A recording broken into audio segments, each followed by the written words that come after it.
All right, what's up guys? My name is Zach and today I am driving a 2002 Subaru Legacy GT Limited. Up front is a 2.5 liter flat four. Down below is a 5-speed manual transmission. If you'd like to read more of my thoughts, head on over to carmarshal.com/overdrive. But let's get back to that 2.5 liter. It is an EJ251 for you Subaru engine fans. That is the engine designation. It is naturally aspirated 2.5 liters and it is a flat four, so the pistons go out, not up and down. It's a really solid engine. I've actually sort of grown to like these engines at the lower end. At the low end, they produce a good amount of torque. They're decently peppy. It's just when you get to the top end, they kind of give up. You know, it's kind of like that friend that says he'll come over and help you work on your car, but then 15 minutes in, his hands are a little greasy and he decides to go home. That's how I feel about this engine, which it's great at the beginning, but you can't really count on it too much. We'll do a little first gear pull here.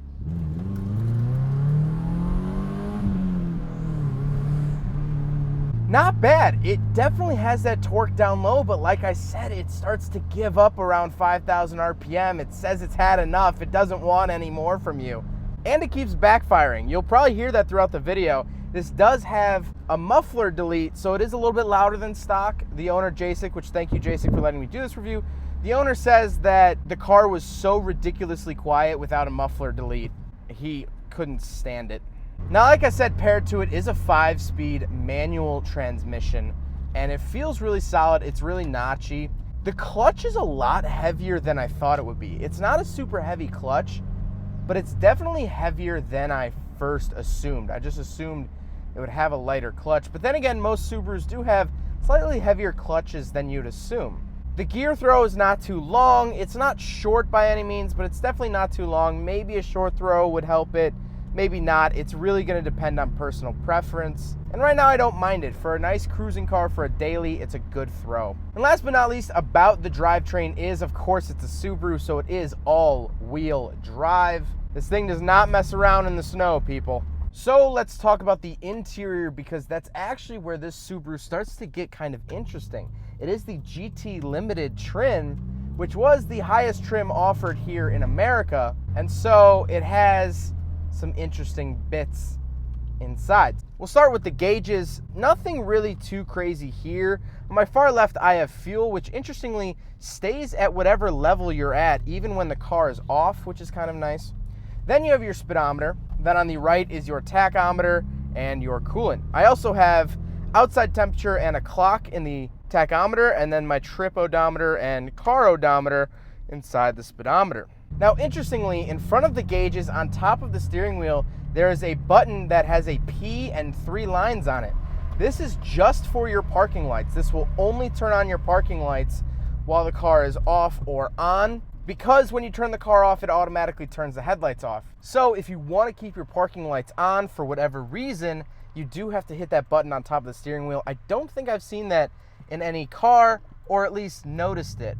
I actually don't have any buttons on the steering wheel. It is a decently nice steering wheel. It says Subaru and has the airbag, of course. To the left, I have fog lights, cruise control, and windshield wiper defrosters. Yes, the 2002 Subaru Legacy GT Limited has windshield wiper defrosters. Those are those lines that you see under the windshield wipers on the hood, which is a really, really nice feature. Then on the door, I have my power mirror switches, window switches, and my heated mirror switches. So yes, this actually does also have heated mirrors. In the center, we have 2 air conditioning and heating vents, pretty standard. Then we have our AC controls, again, pretty standard. They actually almost look like the heater controls out of a 3rd gen RX-7. They kind of mimic that actually a little bit, which is sort of interesting. Then we come down to the factory radio. Finally, a Subaru with a factory radio to review, because like I always say, 90s and early 2000s radios were garbage, and everyone always switches them out. And so while no, this isn't a great radio, and Jacek probably should switch it out for Bluetooth and such, it does have one really cool feature on it. It actually says Subaru weather band receiver. And you might be thinking, oh, this is just some regular car manufacturer jargon that doesn't mean anything. We've dealt with this before. Not really. So I can actually turn it on, hit that button. Per hour. Chance of precipitation 30%. Friday, partly sunny with a 50% chance of showers and thunderstorms. Highs in the 80s to lower 90s. Southwest winds 5 to 10 miles per hour. Once you hit an unmarked button, which it normally does say weather on it in red, but it wipes off. It's probably been wiped off since 2005. You hit that button and it'll tell you your local area weather updates. And that's what you just heard. That's the weather coming up here. It's actually the 4th of July today, so it's gonna be a hot one. I think that's really, really cool, and I think it really speaks volumes at the fact that Subaru knew their demographic. They know that people who buy their cars are more adventurous. They're all-wheel drive. They can go anywhere, do anything. People are going to take their Subarus camping and on road trips and stuff. And so the weather station should only be a click away. And again, this is 2002. This is still basically 6 years before iPhones were popular. I mean, this is, Nokia cell phone era with weather at the tip of your fingers. That's really, really neat. Down below that, I also do have a 6-disc changer for CDs if you would like to do that. Then we come to the center console. I have my shifter, nothing too crazy here. Like I said, I like the shifter.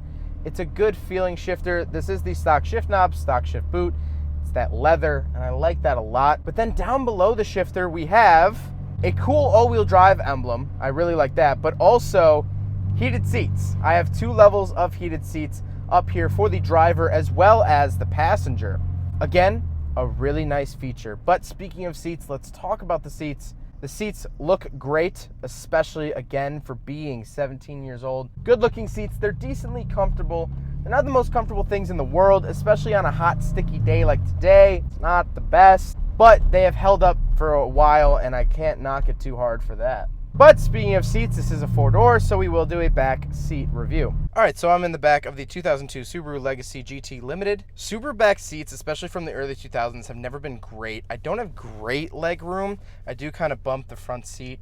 Headroom isn't great, even though they give you this extra bump. I don't know if you can kind of see that curve on camera. I do get an extra bump, but still, headroom isn't great. I do get a center console that has nothing on it. It's just a big foam brick. I do have fold-out cup holders down here, and of course my power windows, which I'm going to open up because it's 95 degrees and I don't have the AC on. But overall, it's not a bad back seat. It's actually a lot better than the 05 Legacy that I drove, the Legacy wagon. Subaru in the 2000s is very hit or miss on their back seats. And honestly, I would say I guess this is sort of some gray area. They're not the best, they're not the worst, but some are real bad. The nice thing about these is if you look over my shoulder, I actually have a 3rd window here. So obviously driver's side, rear driver's side, 3rd. I can't open it, but it's kind of a nice little window. It makes it feel less like a tin box car and more, I don't know, almost like a train. I always think like multiple windows makes me feel like I'm on a train. Back seat gets a thumbs up, but